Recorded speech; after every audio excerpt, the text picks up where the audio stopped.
ಇಂತಹ ಶಕ್ತಿಶಾಲಿಯ ಈ ದಿನ ಸ್ನಾನದ ನೀರಿಗೆ ಯಾವ 2 ವಸ್ತು ಬೆರೆಸಿ ಸ್ನಾನವನ್ನು ಮಾಡಬೇಕು? 1 ಲೋಟ ಹಾಲಿನಿಂದ ಹಾಗೂ ಕಲ್ಲುಪ್ಪಿನಿಂದ ಯಾವ ಕೆಲಸ ಮಾಡಿದರೆ ನಿಮ್ಮ ಸಮಸ್ಯೆಗಳು 48 ಗಂಟೆಯಲ್ಲಿ ತೀರುತ್ತವೆ? ಮಹಾಲಕ್ಷ್ಮಿ ಹಾಗೂ ಲಲಿತಮ್ಮನವರ ಅನುಗ್ರಹಕ್ಕೋಸ್ಕರ ಯಾವ 2 ನಾಮಗಳನ್ನು ದೀಪ ಬೆಳಗಿಸುವಾಗ ಹೇಳಿಕೊಳ್ಬೇಕೆಂದು ಇವತ್ತಿನ ಈ ವಿಡಿಯೋದಲ್ಲಿ ಸಂಪೂರ್ಣವಾಗಿ ತಿಳಿಸಿಕೊಡ್ತೀವಿ ಬನ್ನಿ. ಅದಕ್ಕೂ ಮುಂಚೆ ನೀವಿನ್ನು ಚಾನಲ್ಗೆ ಸಬ್ಸ್ಕ್ರೈಬ್ ಆಗಿಲ್ಲ ಅಂದರೆ ಈಗಲೇ ಸಬ್ಸ್ಕ್ರೈಬ್ ಆಗಿ, ಹಾಗೆ ವಿಡಿಯೋಗೆ ಲೈಕ್ ಮಾಡಿ, ವಿಡಿಯೋ ಸ್ಕಿಪ್ ಮಾಡದೆ ಕೊನೆ ತನಕ ನೋಡಿ. ಎಲ್ಲರೂ ಭಕ್ತಿಯಿಂದ ಜೈ ಚಂದ್ರದೇವ ಅಂತ ಕಮೆಂಟ್ ಮಾಡಿ. ಈ ದಿನ ಬ್ರಹ್ಮ ಮುಹೂರ್ತದಲ್ಲಿ ಎದ್ದು ವಿಷ್ಣು ದೇವರ ಧ್ಯಾನ ಮಾಡಿ, ಗಂಗಾ ಜಲವಿರುವ ನೀರಿನಿಂದ ಸ್ನಾನ ಮಾಡಿ ಮತ್ತು ಧ್ಯಾನ ಮಾಡಿ. ಸಾಧ್ಯವಾದರೆ ಗಂಗಾ ಸ್ನಾನ ಮಾಡಿ. ನಂತರ ಸೂರ್ಯ ದೇವರಿಗೆ ಪೂಜೆ ಮತ್ತು ನೀರನ್ನು ಅರ್ಪಿಸುವ ಪ್ರತಿಜ್ಞೆಯನ್ನು ತೆಗೆದುಕೊಳ್ಳಿ. ಸೂರ್ಯದೇವರ ಮಂತ್ರಗಳನ್ನು ಪಠಿಸಿ ಮತ್ತು ಸೂರ್ಯ ಚಾಲಿಸವನ್ನು ಪಠಿಸಿ. ವಿಷ್ಣುವನ್ನು ಭಕ್ತಿಯಿಂದ ಪೂಜಿಸಿ ಮತ್ತು ವಿಷ್ಣು ಸಹಸ್ರನಾಮವನ್ನು ಓದಿ. ಪೂಜೆ ಮುಗಿದ ನಂತರ ಹರಿಯುವ ನೀರಿನಲ್ಲಿ ಎಳ್ಳನ್ನು ತೇಲಿಬಿಡಿ. ಈ ದಿನ ಎಳ್ಳಿನಿಂದ ಕೆಲವು ಕಾರ್ಯಗಳನ್ನು ಮಾಡುವ ಮೂಲಕ ಮನೆಗೆ ಅದೃಷ್ಟ ಬರುತ್ತದೆ. ಹಾಗೂ ಈ ದಿನ ಬಡವರಿಗೆ ಅಥವಾ ಬ್ರಾಹ್ಮಣರಿಗೆ ದಾನ ಮಾಡಿ ಅವರ ಆಶೀರ್ವಾದವನ್ನು ಪಡೆಯಿರಿ. ತುಂಬ ಶಕ್ತಿಯುತವಾದದ್ದು. ಈ ದಿನಗಳಂದು ಮಾಡುವಂತಹ ಪರಿಹಾರಗಳು, ಯಾವುದೇ ಅನುಷ್ಠಾನಗಳು ಶೀಘ್ರವಾಗಿ ಫಲ ಕೊಡುತ್ತದೆ. ಮನೆಯ ಸದಸ್ಯರು ಸ್ನಾನದ ನೀರಿಗೆ ಸ್ವಲ್ಪ ಬೇವಿನ ಎಲೆಗಳು ಹಾಗೂ 3 ಚಿಟಿಕೆಯಷ್ಟು ಅರಿಶಿನವನ್ನು ಸ್ನಾನದ ನೀರಿಗೆ ಬೆರೆಸಿ ಸ್ನಾನವನ್ನು ಮಾಡಿದರೆ ದೇಹದಲ್ಲಿನ ಎಲ್ಲ ನೆಗೆಟಿವ್ ಎನರ್ಜಿಗಳು ಹೊರಟು ಹೋಗುತ್ತವೆ. ಜನರ ಕೆಟ್ಟ ಕಣ್ಣಿನ ದೃಷ್ಟಿ ಕಡಿಮೆಯಾಗಿ ಅದೃಷ್ಟ ದೇಹಕ್ಕೆ ವಿಶೇಷ ಚೇತನ ಕೂಡಿ ಬರುತ್ತದೆ. ಸ್ನಾನದ ನಂತರ ಆ ಎಲೆಗಳನ್ನು ಎಸೆಯಬೇಕು. ಈ ದಿನದಂದು ಪೂಜೆ, ಜಪ, ತಪಸ್ಸು, ದಾನ ಮಾಡುವುದು ಬಹಳ ಮುಖ್ಯ. ಈ ದಿನ ಗಂಗಾ ಸ್ನಾನ ಮಾಡೋದ್ರಿಂದ ಸರ್ವ ಪಾಪಗಳಿಂದ ಮುಕ್ತಿ ಸಿಗುತ್ತದೆ. ಈ ದಿನ ಪೂರ್ವಜರಿಗೆ ನೈವೇದ್ಯ ಅರ್ಪಿಸುವ ಮೂಲಕ ಪಿತೃದೋಷ ನಿವಾರಣೆಯಾಗುತ್ತದೆ. ಈ ದಿನ ಪೂರ್ವಜರ ಹೆಸರಿನಲ್ಲಿ ದಾನ ಮಾಡೋದ್ರಿಂದ ಪೂರ್ವಜರು ಸಂತುಷ್ಟರಾಗುತ್ತಾರೆ. ಈ ದಿನದ ಪೂಜೆಯಿಂದ ಅಪಾರ ಫಲಿತಾಂಶ ಸಿಗುತ್ತದೆ. ಇನ್ನು ಎರಡನೆಯದಾಗಿ, ಮನೆಯಲ್ಲಿ ಯಾರೇ ದೀಪ ಹಚ್ಚಲಿ, ಬೆಳಿಗ್ಗೆ ಹಾಗೂ ಸಂಜೆ 2 ಸಮಯದಲ್ಲೂ ನಿಮಗೆ ಎಷ್ಟು ಸಮಯ ಸಾಧ್ಯವಾಗುತ್ತೋ ಅಷ್ಟು ಸಮಯ ಈ 2 ವಿಶೇಷ ನಾಮಗಳನ್ನು ಹೇಳಿಕೊಳ್ಳಿ. ಇದರಿಂದ ಲಲಿತಾದೇವಿಯ ಅನುಗ್ರಹ ಪ್ರಾಪ್ತಿಯಾಗುತ್ತೆ. ನಿಮ್ಮೆಲ್ಲ ಕಷ್ಟಗಳು ಈ ದಿನ ಶಕ್ತಿಯಿಂದ ಶೀಘ್ರವಾಗಿ ದೂರವಾಗುತ್ತದೆ.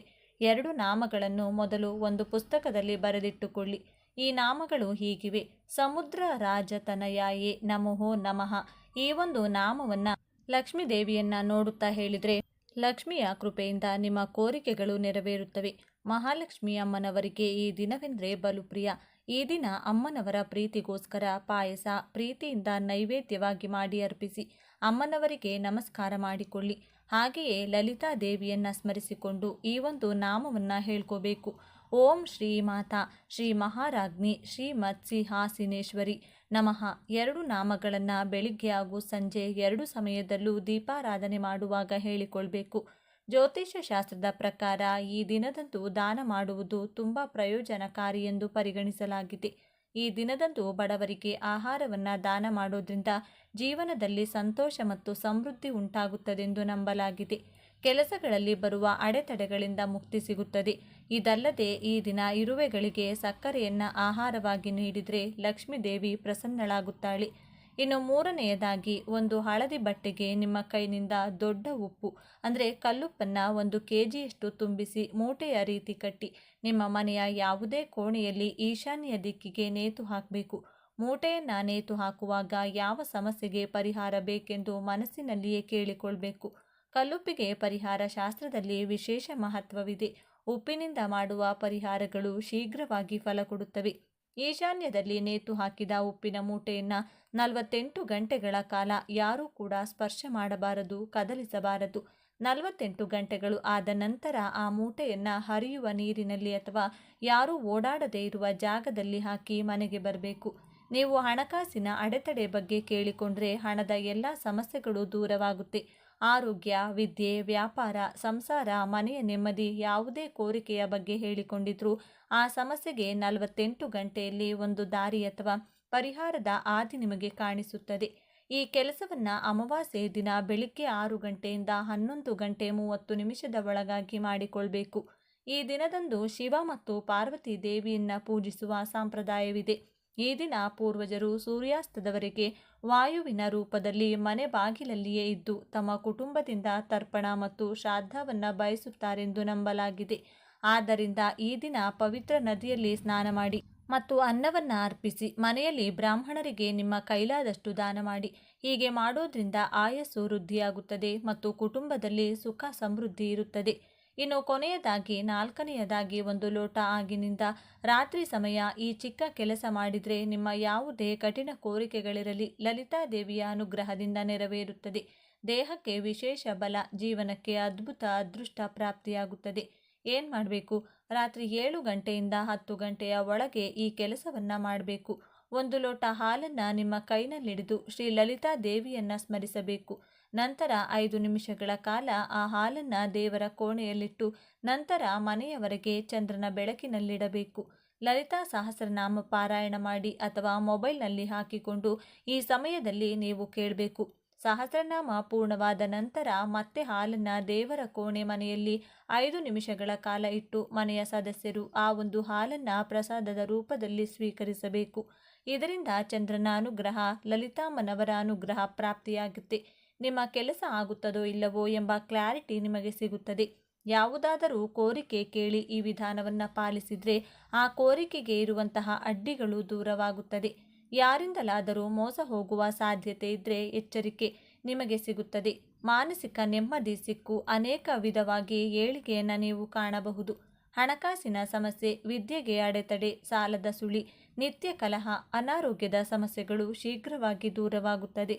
ಮುಂದಿನ ಅಮಾವಾಸ್ಯೆ ಅಥವಾ ಹುಣ್ಣಿಮೆಯ ಒಳಗಾಗಿ ನಿಮ್ಮ ಜೀವನ ಖಂಡಿತವಾಗಿಯೂ ಬದಲಾಗುತ್ತದೆ. ಉಗುರು ಬೆಚ್ಚಗಿನ ಹಾಲನ್ನು ಈ ವಿಧಾನಕ್ಕೆ ನೀವು ಬಳಸಬಹುದು. ಈ 4 ಕೆಲಸಗಳನ್ನು ಈ ದಿನ ಮಾಡಿ ನೋಡಿ. ಎಲ್ಲ ಮಾರ್ಗದಲ್ಲೂ ನಿಮ್ಮ ಹಣ ಸಂಪಾದನೆ ಹೆಚ್ಚಾಗುತ್ತದೆ. ಲಲಿತಾ ದೇವಿ ಹಾಗೂ ಮಹಾಲಕ್ಷ್ಮೀ ದೇವಿ ಕೃಪೆಯಿಂದ ಅದೃಷ್ಟ ಕೂಡಿ ಬರುತ್ತದೆ. ಈ ದಿನ ಆಂಜನೇಯ ಸ್ವಾಮಿಯ ಮುಂದೆ ತುಪ್ಪದ ದೀಪವನ್ನು ಹಚ್ಚಿಟ್ಟು ಈ ಶಕ್ತಿಶಾಲಿ ಮಂತ್ರವನ್ನು ಪಠಿಸಬೇಕು. ಇದರಿಂದ ಕಾರ್ಯಸಿದ್ಧಿಯಾಗುತ್ತದೆ. ಆಂಜನೇಯನ ಪರಿಪೂರ್ಣ ಅನುಗ್ರಹ ಲಭಿಸುತ್ತದೆ. ದೊಡ್ಡ ದೊಡ್ಡ ಕಷ್ಟಗಳು ಕೂಡ ದೂರವಾಗುತ್ತದೆ. ಈ ಕಾರ್ಯಸಿದ್ಧಿ ಹನುಮಾನ್ ಮಂತ್ರ ಈ ವಿಧವಾಗಿದೆ. ಓಂ ಶ್ರೀ ವಜ್ರದೇಹಾಯ ರಾಮಭಕ್ತಾಯ ವಾಯುಪುತ್ರಾಯ ನಮೋಸ್ತುತೆ. ಈ ಒಂದು ಮಂತ್ರವನ್ನು 3 ಬಾರಿ, 21 ಬಾರಿ ಅಥವಾ 108 ಬಾರಿ ಹೇಳಿಕೊಂಡು ವಿಶೇಷವಾಗಿ ಅಸಾಧ್ಯ ಸಾಧಕ ಹನುಮ ಸ್ತೋತ್ರ ಆಗಿರಬಹುದು, ಹನುಮ ಚಾಲಿಸ ಆಗಿರಬಹುದು, ಸುಂದರಕಾಂಡ ಪಾರಾಯಣ ಮಾಡುವುದಾಗಿರಬಹುದು, ರಾಮರಕ್ಷಾ ಸ್ತೋತ್ರವನ್ನು ಹೇಳಿಕೊಂಡರೂ ಕೂಡ ತುಂಬ ಒಳ್ಳೆಯದು. ಯಾವ ಮಂತ್ರ ಸ್ತೋತ್ರ ಪಾರಾಯಣ ಮಾಡಲು ಬರೋದಿಲ್ಲ ಎನ್ನುವವರು ಪ್ರೀತಿಯಿಂದ ಶ್ರೀರಾಮ ಜಯ ರಾಮ ಜಯ ಜಯ ರಾಮ ಎಂದು ಹೇಳುತ್ತಾ ಆಂಜನೇಯನನ್ನು ಈ ದಿನ ಪೂಜಿಸಬಹುದು. ಇದರ ಜೊತೆಗೆ ಆಂಜನೇಯನ ಬಲ ಶಕ್ತಿ ಸದಾ ನಿಮ್ಮೊಂದಿಗಿರಲು ಹನುಮಾನ್ ಸ್ತೋತ್ರ ಎಂಬ ವಿಶೇಷ ಸ್ತೋತ್ರವಿದೆ. ಇದನ್ನು ಒಂದು ಸಲ ಕೇಳಿದರೆ, ಬರೆದರೆ ಅಥವಾ ಓದಿದರೆ ಸರ್ವಶಕ್ತಿಗಳು ನಿಮ್ಮ ಜೊತೆಗೆ ಇರುತ್ತದೆ.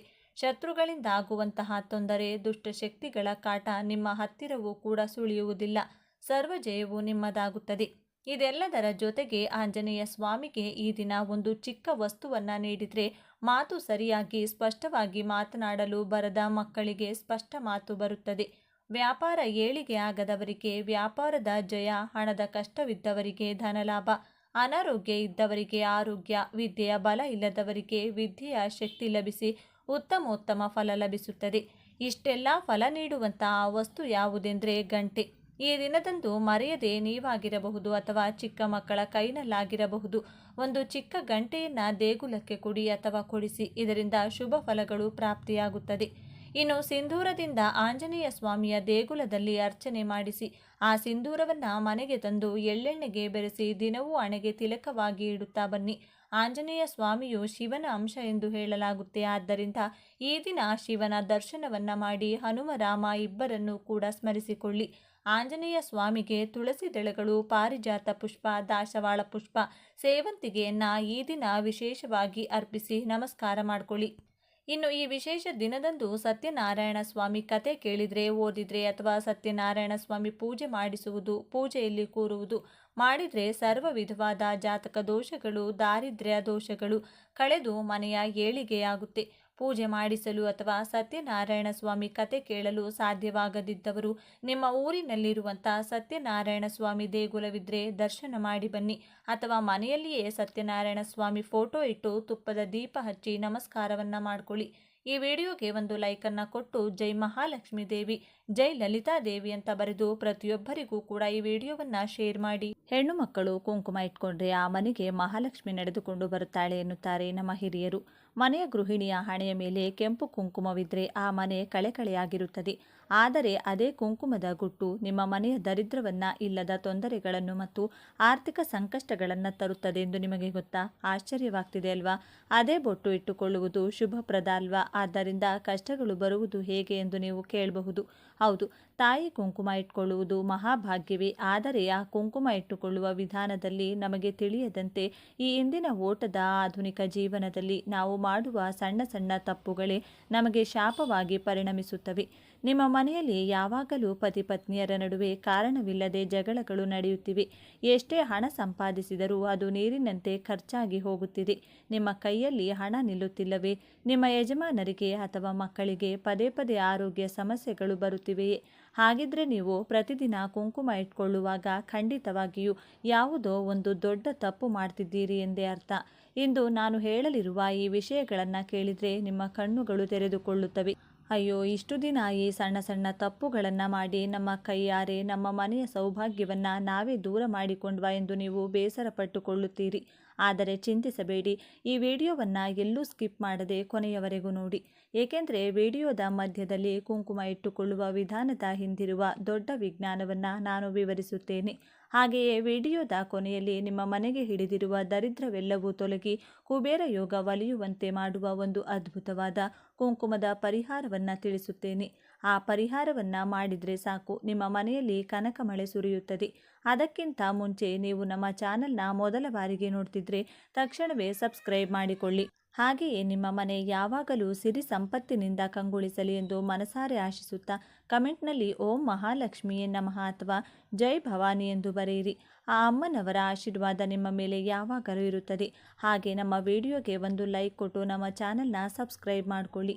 ಅಮ್ಮ, ಒಂದು ಮನೆ ಉದ್ಧಾರ ಆಗಬೇಕಂದ್ರೂ ಅಥವಾ ನಾಶವಾಗಬೇಕಂದ್ರೂ ಅದು ಆ ಮನೆಯ ಗೃಹಿಣಿಯ ಕೈಯಲ್ಲೇ ಇರುತ್ತದೆ. ನೀವು ಬೆಳಗ್ಗೆ ನಿದ್ರೆಯಿಂದ ಎದ್ದಾಗಿನಿಂದ ರಾತ್ರಿ ಮಲಗುವವರೆಗೂ ಎಷ್ಟೋ ಕೆಲಸಗಳನ್ನು ಮಾಡ್ತೀರಿ.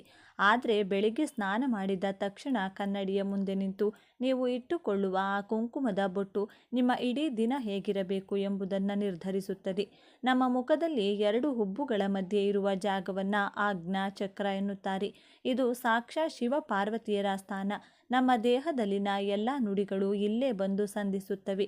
ನೀವು ಕುಂಕುಮವನ್ನು ಯಾವ ಬೆರಳಿನಿಂದ ಇಡುತ್ತಿದ್ದೀರಿ, ಯಾವ ದಿಕ್ಕಿಗೆ ಮುಖ ಮಾಡಿ ಇಡುತ್ತಿದ್ದೀರಿ, ಎಂತಹ ಕುಂಕುಮವನ್ನು ಇಡುತ್ತಿದ್ದೀರಿ ಎಂಬುದರ ಮೇಲೆಯೇ ನಿಮ್ಮ ಪತಿಯ ಆಯಸ್ಸು, ನಿಮ್ಮ ಮತ್ತು ನಿಮ್ಮ ಮನೆಯ ಆರ್ಥಿಕ ಪರಿಸ್ಥಿತಿಯ ಆಧಾರವಾಗಿರುತ್ತದೆ. ಈ ದಿನಗಳಲ್ಲಿ ಬಹಳಷ್ಟು ಮಹಿಳೆಯರು ಟಿವಿ ಸೀರಿಯಲ್ಗಳನ್ನು ನೋಡಿಯೋ ಅಥವಾ ಫ್ಯಾಷನ್ಗಾಗಿಯೋ ಸ್ಟಿಕ್ಕರ್ ಬೊಟ್ಟುಗಳನ್ನು ಬಳಸುತ್ತಿದ್ದಾರೆ. ಸ್ಟಿಕ್ಕರ್ ಬೊಟ್ಟಿನ ಹಿಂಭಾಗದಲ್ಲಿರುವ ಗಮ್ಮನ್ನು ರಾಸಾಯನಿಕಗಳಿಂದ ತಯಾರಿಸಿರುತ್ತಾರೆ. ಆ ಸ್ಟಿಕ್ಕರನ್ನು ಆಜ್ಞಾಚಕ್ರದ ಮೇಲೆ ಇಡುವುದರಿಂದ ನಿಮ್ಮ ದೇಹದಲ್ಲಿರುವ ಪಾಸಿಟಿವ್ ಎನರ್ಜಿ ಅಂದರೆ ಸಕಾರಾತ್ಮಕ ಶಕ್ತಿ ಸಂಪೂರ್ಣವಾಗಿ ಬ್ಲಾಕ್ ಆಗಿ ಹೋಗುತ್ತದೆ. ಅದಕ್ಕಾಗಿಯೇ ಗಮನಿಸಿ, ಸ್ಟಿಕ್ಕರ್ ಬೊಟ್ಟು ಇಟ್ಟುಕೊಳ್ಳುವವರಿಗೆ ಪದೇ ಪದೇ ತಲೆನೋವು ಬರುವುದು, ಮಾನಸಿಕ ಒತ್ತಡ ಹೆಚ್ಚಾಗುವುದು, ಕಿರಿಕಿರಿ ಮಾಡಿಕೊಳ್ಳುವುದು ನಡೆಯುತ್ತಿರುತ್ತದೆ. ಯಾವಾಗ ಮನೆಯ ಗೃಹಿಣಿ ಕಿರಿಕಿರಿ ಮಾಡಿಕೊಳ್ಳುತ್ತಾಳೋ ಅಲ್ಲಿ ನೆಗೆಟಿವ್ ಎನರ್ಜಿ ಅಂದರೆ ನಕಾರಾತ್ಮಕ ಶಕ್ತಿ ಉಂಟಾಗಿ ಮನೆಗೆ ಬರುವ ಮಹಾಲಕ್ಷ್ಮಿ ಹಿಂದಿರುಗಿ ಹೋಗುತ್ತಾಳೆ. ಕುಂಕುಮ ಎಂಬುದು ಶುದ್ಧವಾದ ಅರಿಶಿನ, ನಿಂಬೆ ರಸ ಮತ್ತು ಹಸುವಿನ ತುಪ್ಪದಿಂದ ತಯಾರಾಗಿರುವ ಒಂದು ದಿವ್ಯ ಔಷಧ. ಅದನ್ನಿಟ್ಕೊಂಡ್ರೆ ನಿಮ್ಮ ಮನಸ್ಸು ಪ್ರಶಾಂತವಾಗಿರುತ್ತದೆ. ಈಗ ನಾನು ಹೇಳಲಿರುವ ತಪ್ಪುಗಳನ್ನು ನೀವು ಮಾಡ್ತಿದ್ದೀರಾ ಎಂದು ಗಮನವಿಟ್ಟು ಕೇಳಿ. ಈ ತಪ್ಪುಗಳನ್ನು ಯಾರು ಮಾಡುವುದಿಲ್ಲವೋ ಅವರ ಮನೆಗೆ ಕಷ್ಟಗಳು ಎಂಬುದು ಜೀವನದಲ್ಲಿ ಬರುವುದಿಲ್ಲ. ಮೊದಲನೇ ತಪ್ಪು, ಕುಂಕುಮವನ್ನು ಯಾವ ಬೆರಳಿನಿಂದ ಇಟ್ಕೊಳ್ತಿದ್ದೇವೆ? ಬಹಳಷ್ಟು ಮಹಿಳೆಯರು ಗಡಿಬಿಡಿಯಲ್ಲಿ ಕನ್ನಡಿಯ ಮುಂದೆ ನಿಂತು ತೋರು ಬೆರಳಿನಿಂದ ಅಂದರೆ ಇಂಡೆಕ್ಸ್ ಫಿಂಗರ್ನಿಂದ ಕುಂಕುಮ ಇಟ್ಟುಕೊಳ್ಳುತ್ತಾರೆ. ಇದು ಮಹಾಪಾಪ. ಶಾಸ್ತ್ರಗಳ ಪ್ರಕಾರ ತೋರು ಬೆರಳು ಎಂಬುದು ಅಹಂಕಾರದ ಪ್ರತೀಕ. ಅಷ್ಟೇ ಅಲ್ಲ, ಪಿತೃದೇವತೆಗಳಿಗೆ ತರ್ಪಣ ಬಿಡುವಾಗ ಮಾತ್ರ ತೋರು ಬೆರಳನ್ನು ಬಳಸುತ್ತಾರೆ. ನೀವು ತೋರು ಬೆರಳಿನಿಂದ ಕುಂಕುಮ ಇಟ್ಕೊಂಡ್ರೆ ಸಾಕ್ಷಾತ್ ನಿಮ್ಮ ಮನೆಗೆ ದರಿದ್ರವನ್ನು ಮತ್ತು ಮೃತ್ಯುವನ್ನು ಆಹ್ವಾನಿಸಿದಂತೆಯೇ ಸರಿ. ಯಾವಾಗಲೂ ಉಂಗುರದ ಬೆರಳಿನಿಂದಲೇ ಕುಂಕುಮ ಇಟ್ಟುಕೊಳ್ಳಬೇಕು. ಉಂಗುರದ ಬೆರಳು ಸೂರ್ಯನಾಡಿಗೆ ಸಂಬಂಧಿಸಿದ್ದಾಗಿದೆ. ಈ ಬೆರಳಿನಿಂದ ಬೊಟ್ಟು ಇಟ್ಕೊಂಡ್ರೆ ನಿಮ್ಮ ಮನೆಯಲ್ಲಿ ಶಾಂತಿ, ಸುಖ ಮತ್ತು ಸಂಪತ್ತು ವೃದ್ಧಿಯಾಗುತ್ತವೆ. ಮಧ್ಯದ ಬೆರಳಿನಿಂದ ಇಟ್ಕೊಂಡ್ರೆ ಆಯಸ್ಸು ಹೆಚ್ಚುತ್ತದೆ. ಆದ್ದರಿಂದ ನಾಳೆಯಿಂದ ಉಂಗುರದ ಬೆರಳು ಅಥವಾ ಮಧ್ಯದ ಬೆರಳನ್ನು ಮಾತ್ರ ಬಳಸಿ. ಎರಡನೇ ತಪ್ಪು, ನಿಂತುಕೊಂಡು ಅಥವಾ ನಡೆಯುತ್ತಾ ಕುಂಕುಮ ಇಟ್ಟುಕೊಳ್ಳುವುದು. ಈ ದಿನಗಳಲ್ಲಿ ಮಹಿಳೆಯರಿಗೆ ಸಮಯವೇ ಇರುವುದಿಲ್ಲ. ಆಫೀಸ್ಗಳಿಗೆ ಹೋಗುವ ಗಡಿಬಿಡಿ, ಬ್ಯಾಗ್ ತಗಲಿಸಿಕೊಂಡು ನಡೆಯುತ್ತಲೋ ಅಥವಾ ಕಾರ್ನಲ್ಲಿ ಕುಳಿತು ಕುಂಕುಮ ಇಟ್ಟುಕೊಳ್ಳುತ್ತಾರೆ. ಅಮ್ಮ ಕುಂಕುಮ ಎಂಬುದು ಅಮ್ಮನವರ ಸ್ವರೂಪ. ಅದನ್ನು ಅಷ್ಟೊಂದು ಅಗೌರವದಿಂದ ಇಟ್ಕೊಂಡ್ರೆ ಆ ಅಮ್ಮನವರಿಗೆ ಕೋಪ ಬರುವುದಿಲ್ಲವೇ? ಕುಂಕುಮ ಇಟ್ಟುಕೊಳ್ಳುವಾಗ ಕನಿಷ್ಠ 2 ನಿಮಿಷ ಕುಳಿತುಕೊಂಡು ಮನಸ್ಸಿನಲ್ಲಿ ಇಷ್ಟ ದೈವವನ್ನು ಸ್ಮರಿಸುತ್ತಾ ಇಟ್ಟುಕೊಳ್ಳಬೇಕು. ನಿಂತುಕೊಂಡು ಬೊಟ್ಟು ಇಟ್ಕೊಂಡ್ರೆ ನಿಮ್ಮ ಮನೆಯಲ್ಲಿ ಲಕ್ಷ್ಮೀ ದೇವಿಯು ಸಹ ಸ್ಥಿರವಾಗಿ ನಿಲ್ಲದೆ ಹೊರಟು ಹೋಗುತ್ತಾಳೆ.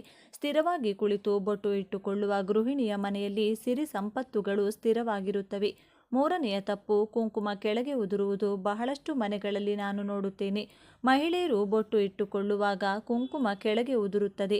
ಅದನ್ನು ಹಾಗೆಯೇ ಬಿಟ್ಟು ಬಿಡುತ್ತಾರೆ. ನಂತರ ಅದರ ಮೇಲೆ ನಾವು ನಮ್ಮ ಮಕ್ಕಳು ಕಾಲಿಟ್ಟು ತುಳಿಯುತ್ತಿರುತ್ತೇವೆ.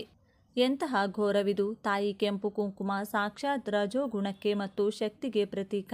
ಅದು ಕಾಲುಗಳ ಕೆಳಗೆ ಬಿದ್ದರೆ ಆ ಮನೆಯ ಯಜಮಾನ ಅಂದರೆ ನಿಮ್ಮ ಪತಿ ವೃತ್ತಿ ಜೀವನದಲ್ಲಿ ತೀವ್ರವಾದ ನಷ್ಟಗಳನ್ನು ಎದುರಿಸುತ್ತಾರೆ. ಸಾಲದ ಸುಳಿಗೆ ಸಿಲುಕುತ್ತಾರೆ. ನಿಮ್ಮ ಶ್ರಮಕ್ಕೆ ತಕ್ಕ ಮನ್ನಣೆ ಸಿಗುವುದಿಲ್ಲ. ಅದಕ್ಕಾಗಿಯೇ ಕುಂಕುಮ ಇಟ್ಟುಕೊಳ್ಳುವಾಗ ಎಡಗೈಯನ್ನು ಕೆಳಗೆ ಆಸರೆಯಾಗಿ ಇಟ್ಟುಕೊಂಡು ಅತ್ಯಂತ ಜಾಗರೂಕತೆಯಿಂದ ಬೊಟ್ಟು ಇಟ್ಟುಕೊಳ್ಳಬೇಕು. ಒಂದು ವೇಳೆ ಕೆಳಗೆ ಬಿದ್ದರೆ ತಕ್ಷಣ ಅದನ್ನು ತೆಗೆದು ಯಾರ ಕಾಲು ತಾಕದ ಜಾಗದಲ್ಲಿ ಹಾಕಬೇಕು. ನಮ್ಮಲ್ಲಿ ಎಷ್ಟೋ ಜನರಿಗೆ ಈ ವಿಷಯಗಳು ಮುಂಚಿತವಾಗಿಯೇ ತಿಳಿದಿದ್ದವು? ಕಮೆಂಟ್ ಮಾಡಿ ತಿಳಿಸಿ. ಒಂದು ವೇಳೆ ತಿಳಿಯದೆ ಇಷ್ಟು ದಿನ ಈ ತಪ್ಪುಗಳನ್ನು ಮಾಡಿದರೆ ತಿಳಿಯದೆ ತಪ್ಪು ಮಾಡಿದೆ ಅಮ್ಮ ಎಂದು ಅಮ್ಮನವರಲ್ಲಿ ಬೇಡಿಕೊಳ್ಳಿ. ತಪ್ಪನ್ನು ತಿಳಿದುಕೊಂಡು ತಿದ್ದಿಕೊಳ್ಳುವವರನ್ನು ಆ ದೇವಿಯು ಯಾವಾಗಲೂ ಕ್ಷಮಿಸುತ್ತಾಳೆ. ನಿಮಗೊಂದು ಸಣ್ಣ ಉದಾಹರಣೆ ಹೇಳುತ್ತೇನೆ, ಕೇಳಿ. ಈ ಕಥೆಯನ್ನು ಕೇಳಿದರೆ ನಿಮ್ಮ ಮನಸ್ಸು ಕರಗಿ ಹೋಗುತ್ತದೆ. ಒಂದು ಊರಿನಲ್ಲಿ ಸುಮತಿ ಎಂಬ ಗೃಹಿಣಿ ಇದ್ದಳು. ಆಕೆ ತುಂಬ ಒಳ್ಳೆಯವಳು. ಪೂಜೆಗಳು, ವ್ರತಗಳು ಎಲ್ಲವನ್ನೂ ಮಾಡುತ್ತಿದ್ದಳು. ಆದರೆ ಅವಳ ಮನೆಯಲ್ಲಿ ಯಾವಾಗಲೂ ದರಿದ್ರವೇ. ಗಂಡನ ಸಂಪಾದನೆ ಎಲ್ಲ ಆಸ್ಪತ್ರೆಗಳಿಗೆ ಸಾಕಾಗುತ್ತಿತ್ತು. ಯಾವಾಗಲೂ ಏನಾದರೂ ಒಂದು ಅನಾರೋಗ್ಯ, ಸಾಲಗಾರರ ಕಾಟ. ತಡೆಯಲಾರದೆ ಆ ಗೃಹಿಣಿ ದಿನವೂ ಕಣ್ಣೀರು ಹಾಕುತ್ತಿದ್ದಳು. ನಾನು ಯಾರಿಗೂ ದ್ರೋಹ ಮಾಡಿಲ್ಲವಲ್ಲ, ಪ್ರತಿದಿನ ದೀಪ ಹಚ್ಚುತ್ತಿದ್ದೇನೆ. ನನಗೇಕೆ ಇಷ್ಟೊಂದು ಕಷ್ಟಗಳು ದೇವರೇ ಎಂದು ದೇವಸ್ಥಾನಕ್ಕೆ ಹೋಗಿ ಅಳುತ್ತಿದ್ದಳು. ಒಂದು ದಿನ ದೇವಸ್ಥಾನದಲ್ಲಿದ್ದ ಒಬ್ಬ ಅಜ್ಜಿ ಸುಮತಿಯನ್ನು ನೋಡಿ ಹತ್ತಿರ ಕರೆದು, ಅಮ್ಮ ಸುಮತಿ, ನಿನ್ನ ಹಣೆಯ ಮೇಲಿರುವ ಕುಂಕುಮ ಅದೇಕೆ ಪಕ್ಕಕ್ಕೆ ಸರಿದಿದೆ ಎಂದು ಕೇಳಿದಳು. ಆಗ ಸುಮತಿ ಹೇಳಿದಳು, ಏನೋ ಬಿಡಮ್ಮ, ಮನಸ್ಸು ಚೆನ್ನಾಗಿಲ್ವಲ್ಲ. ಅಳುತ್ತಲೇ ಎಡಗೈಯಿಂದ ಹಾಗೆ ಒರೆಸಿಕೊಂಡೆ. ಮತ್ತೆ ಗಡಿಬಿಡಿಯಲ್ಲಿ ನಿಂತುಕೊಂಡೆ. ಯಾವುದೋ ಪ್ಲಾಸ್ಟಿಕ್ ಡಬ್ಬದಲ್ಲಿದ್ದ ಕುಂಕುಮ ತಗೊಂಡು ಇಟ್ಟುಕೊಂಡೆ ಅಂದ್ಲು. ಆಗ ಆ ಅಜ್ಜಿ ಹೇಳಿದ್ಲು, ಹುಚ್ಚಿ, ನೀನು ಮಾಡುವ ತಪ್ಪುಗಳಿಂದಲೇ ನಿನ್ನ ಮನೆಗೆ ಆ ದುಸ್ಥಿತಿ ಬಂದಿದೆ.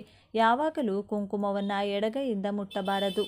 ಎಡಗೈಯಿಂದ ಬೊಟ್ಟನ್ನು ಒರೆಸಬಾರದು. ಹಾಗೆ ಒಡೆದು ಹೋದ ಅಥವಾ ಪ್ಲಾಸ್ಟಿಕ್ ಡಬ್ಬದಲ್ಲಿ ಕುಂಕುಮವನ್ನು ಇಡಬಾರದು. ಬೆಳ್ಳಿ, ಹಿತ್ತಾಳೆ ಅಥವಾ ಗಾಜಿನ ಸೀಸಾದಲ್ಲಿ ಇಟ್ಟುಕೊಳ್ಳಬೇಕು. ಅಳುತ್ತಾ ಬೊಟ್ಟು ಇಟ್ಕೊಂಡಾಗ ಆ ಕಣ್ಣೀರಿನ ಹನಿಗಳು ಕುಂಕುಮ ತಗುಲಿದರೆ ಆ ಮನೆ ಸ್ಮಶಾನವಾಗಿ ಮಾರ್ಪಡುತ್ತದೆ, ಅನಿಷ್ಟ ಉಂಟಾಗುತ್ತದೆ ಎಂದು ಗದರಿದಳು. ಸುಮತಿಗೆ ಆಗ ಜ್ಞಾನೋದಯವಾಯಿತು. ಅದರ ಮರುದಿನದಿಂದಲೇ ಆಕೆ ಅಚ್ಚುಕಟ್ಟಾಗಿ ಬೆಳಿಗ್ಗೆಯೇ ಸ್ನಾನ ಮಾಡಿ ದೇವರ ಕೋಣೆಯಲ್ಲಿ ಪ್ರಶಾಂತವಾಗಿ ಕುಳಿತು ಬೆಳ್ಳಿಯ ಕುಂಕುಮದ ಭರಣಿಯಲ್ಲಿರುವ ಶುದ್ಧವಾದ ಕುಂಕುಮವನ್ನು ಬಲಗೈ ಉಂಗುರದ ಬೆರಳಿನಿಂದ ಓಂ ಶ್ರೀ ಮಾತ್ರೇ ನಮಃ ಎನ್ನುತ್ತಾ ಹಣೆಗೆ ಧರಿಸಲು ಶುರು ಮಾಡಿದಳು.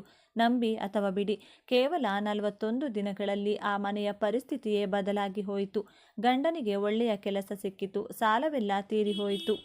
ಈಗ ಆ ಮನೆ ಕಳೆಕಳೆಯಾಗಿ ಕಂಗೊಳಿಸುತ್ತಿದೆ. ನೋಡಿದ್ರಲ್ಲ, ಒಂದು ಸಣ್ಣ ಕುಂಕುಮದ ಬೊಟ್ಟಿನ ಹಿಂದೆ ಎಂತಹ ಶಾಸ್ತ್ರ ಅಡಗಿದೆ ಎಂದು. ಏನಿದೆ ಬಿಡಿ, ಇದು ಕೇವಲ ಕೆಂಪು ಪುಡಿ ತಾನೆ ಎಂದು ಯಾವಾಗಲೂ ಕುಂಕುಮವನ್ನು ಹಗುರವಾಗಿ ತೆಗೆದುಕೊಳ್ಳಬೇಡಿ. ನಮ್ಮ ಹಿಂದೂ ಧರ್ಮದಲ್ಲಿ, ನಮ್ಮ ಸಂಪ್ರದಾಯದಲ್ಲಿರುವ ಪ್ರತಿಯೊಂದು ಆಚರಣೆಯ ಹಿಂದೆ ಒಂದು ವಿಜ್ಞಾನವಿದೆ, ಒಂದು ಪರಮಾರ್ಥವಿದೆ. ಅವುಗಳನ್ನು ಗೌರವಿಸಿ ಆಚರಿಸುವವರಿಗೆ ಜೀವನದಲ್ಲಿ ಯಾವುದೇ ಕೊರತೆ ಇರುವುದಿಲ್ಲ. ಇಂದು ನಾನು ಹೇಳಿದ ವಿಷಯಗಳು ನಿಮಗೆ ತುಂಬ ಉಪಯೋಗವಾಗಲಿದೆ ಎಂದು ನಾನು ಮನಸಾರೆ ನಂಬುತ್ತೇನೆ. ನಾಳೆಯಿಂದ ಅಲ್ಲ, ಈ ಕ್ಷಣದಿಂದಲೇ ನೀವು ಮಾಡುವ ತಪ್ಪುಗಳನ್ನು ತಿದ್ದಿಕೊಳ್ಳಿ. ನಿಮ್ಮ ಮನೆಯನ್ನು ಒಂದು ದೇವಾಲಯದಂತೆ ಬದಲಾಯಿಸಿಕೊಳ್ಳಿ. ಮನೆಯ ಗೃಹಿಣಿ ಸಂತೋಷವಾಗಿದ್ದರೆ ಮಾತ್ರ ಆ ಮನೆ ಸ್ವರ್ಗವಾಗುತ್ತದೆ. ನಿಮ್ಮ ಮುಖದಲ್ಲಿನ ಮುಗುಳು ನಗು ಹಾಗೂ ನಿಮ್ಮ ಹಣೆಯ ಮೇಲಿನ ಕುಂಕುಮದ ಕಳೆ ಎಂದೆಂದಿಗೂ ಹೀಗೆಯೇ ಇರಲಿ ಎಂದು ಆ ಮಹಾಲಕ್ಷ್ಮಿಯಲ್ಲಿ ಪ್ರಾರ್ಥಿಸುತ್ತೇನೆ.